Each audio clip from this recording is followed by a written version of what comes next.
Hi, this is Alex, and in this short tutorial video we're going to go over how to apply nodal loads to a simple span beam, like the one shown here. To start off, we will create a new model by going up to the new model button. We can call this model video 6. Everything in here looks okay, so we'll click OK. As you can see, we have a blank grid where we can create our simple span beam, and to do this we'll just go to new line, and we'll just make it a simple beam from the origin 10 feet away along the x-axis. Now that we have our simple line, we'll add some line supports to this. Our first end support will be a fully fixed support, and then our second end support, we will have to create a new one, and we're going to make this one restrained rotation about the x-axis, and we're going to allow it to move in the x direction. We'll click OK, and then we can graphically assign it to our beam. Now that we have our beam, we would like to apply nodal loads to our beam. To do this, we can go up to this button up here called New Nodal Load. Since we don't have a load case created yet, when we click on a new load, it's going to ask us to create a new load case, and this pop-up window will come up. For our load case, we'll just keep the action category as dead, and we'll name this one dead load.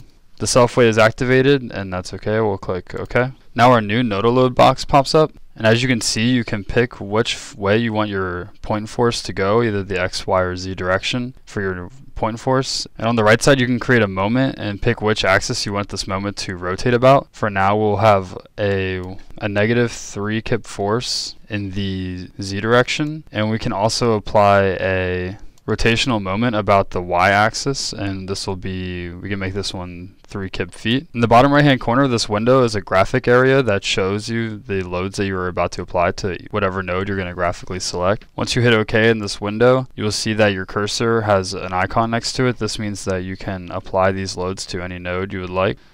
For now, we'll just click on one of our end nodes, and now you can see graphically the loading that's applied. We can right click anywhere in the graphic area, and this will cancel out our selection. Now you can see there are no nodes along the span of our beam. If you want to apply a load somewhere along the span of the beam, you're going to have to add a node. So to do this, we can go up here to the button called New Node, and now you can add a node using the coordinates, or you can also do it graphically.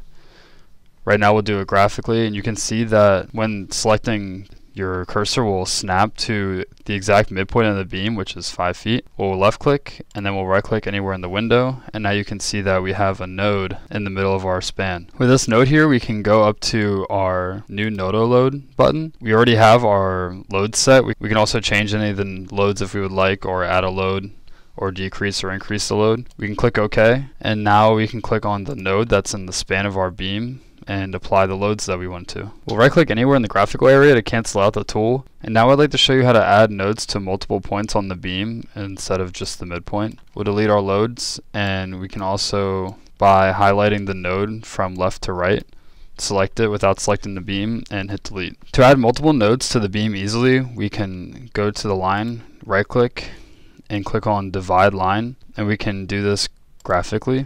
You can see this pop-up window comes up where you can pick the spacing and the difference between the spacing and apply nodes that way. Or you can also, which is nice, go into the graphical area, and you can see that the points on the grid act as snap points for if you want to place nodes anywhere that correspond with the grid points. So click on the grid point 4, and then that splits up the beam right there at that point.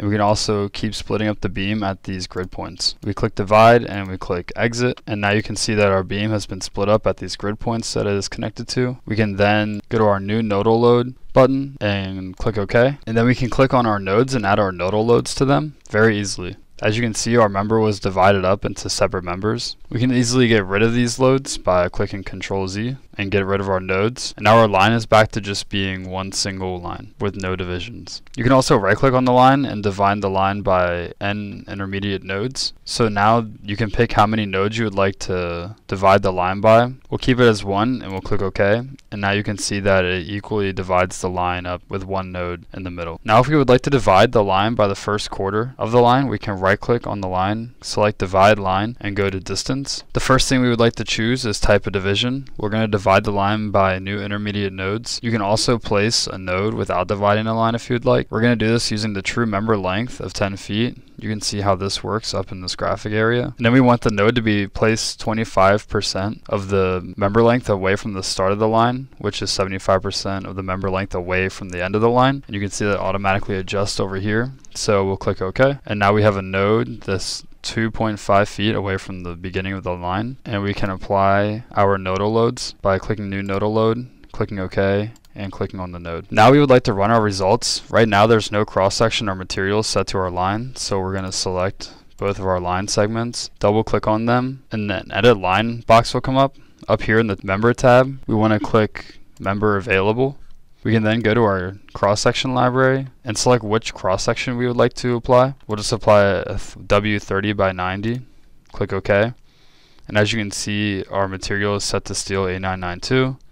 We'll click OK. We'll click OK again, and now we have our rendered cross-section and material along with our loads. We'll run the results, and as you can see, turning this into wireframe view, we get our deformation along with our member diagrams for our moments and our shear. So thank you for watching. I hope this video is useful, and now how to apply nodal loads is more familiar to you. In the next video, I will be going over how to quickly apply a set of point loads organized as a member load. Thanks for watching.